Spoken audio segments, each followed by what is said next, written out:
ವೈದಿಕ ಸತ್ಯಕಥೆ. ಸತ್ಯವಂತ ರಾಜ ಹರಿಶ್ಚಂದ್ರ. ಬಹಳ ಕಾಲದ ಹಿಂದೆ ಹರಿಶ್ಚಂದ್ರ ಎಂಬ ಒಬ್ಬ ಧರ್ಮನಿಷ್ಠ ರಾಜನು ಇದ್ದನು.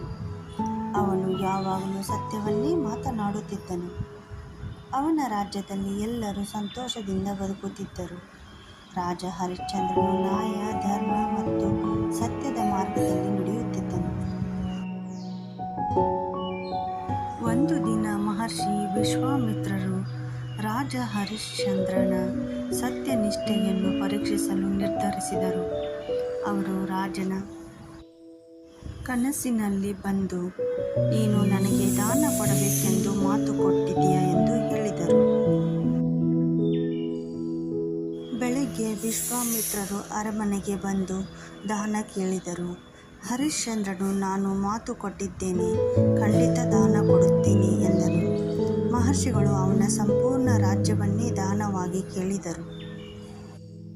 ಸತ್ಯವನ್ನು ಪಾಲಿಸಲು ಹರಿಶ್ಚಂದ್ರನು ತನ್ನ ರಾಜ್ಯವನ್ನೆಲ್ಲ ಮಹರ್ಷಿಗೆ ಕೊಟ್ಟನು. ಆದರೆ ವಿಶ್ವಾಮಿತ್ರರು ಇನ್ನೂ ದಕ್ಷಿಣೆ ಕೇಳಿದರು.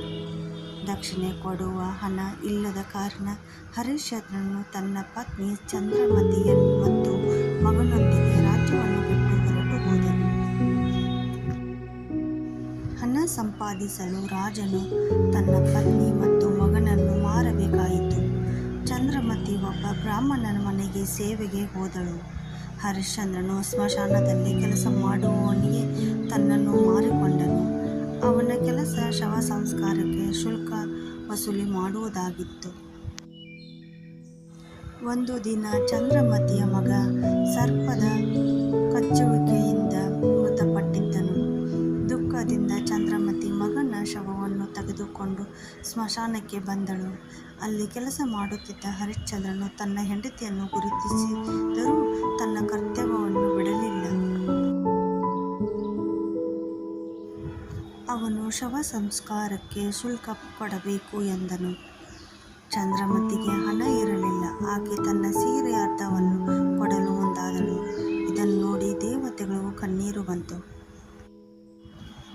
ಆ ಕ್ಷಣದಲ್ಲಿ ಮಹರ್ಷಿ ವಿಶ್ವಾಮಿತ್ರರು ಮತ್ತು ದೇವತೆಗಳು ಅಲ್ಲಿ ಪ್ರತ್ಯಕ್ಷರಾದರು. ಅವರು ಹೇಳಿದರು, ಹರಿಶ್ಚಂದ್ರ, ಇದು ನಿನ್ನ ಸತ್ಯನಿಷ್ಠೆಯ ಪರೀಕ್ಷೆ. ನೀನು ಎಲ್ಲ ಕಷ್ಟಗಳಲ್ಲೂ ಸತ್ಯವನ್ನು ಬಿಡಲಿಲ್ಲ. ದೇವತೆಗಳು ಅವನ ಮಗನನ್ನು ಮತ್ತೆ ಜೀವಂತಗೊಳಿಸಿದರು. ಹರಿಶ್ಚಂದ್ರನಿಗೆ ಅವನ ರಾಜ್ಯವನ್ನು ಹಿಂದಿರುಗಿಸಿದರು. ಅವನ ಸತ್ಯ ಮತ್ತು ಧರ್ಮವನ್ನು ನೋಡಿ ದೇವತೆಗಳು ಆಶೀರ್ವದಿಸಿದರು. ಆ ದಿನದಿಂದ ರಾಜ ಹರಿಶ್ಚಂದ್ರನು ಸತ್ಯ ಹರಿಶ್ಚಂದ್ರ ಎಂದು ಪ್ರಸಿದ್ಧನಾದನು. ಈ ಕಥೆಯಿಂದ ಯಾವುದೇ ಕಷ್ಟ ಬಂದರೂ ಸತ್ಯವನ್ನು ಬಿಡಬಾರದು. ಸತ್ಯವೇ ಜಯಿಸುತ್ತದೆ. ಹರಿ ಓಂ.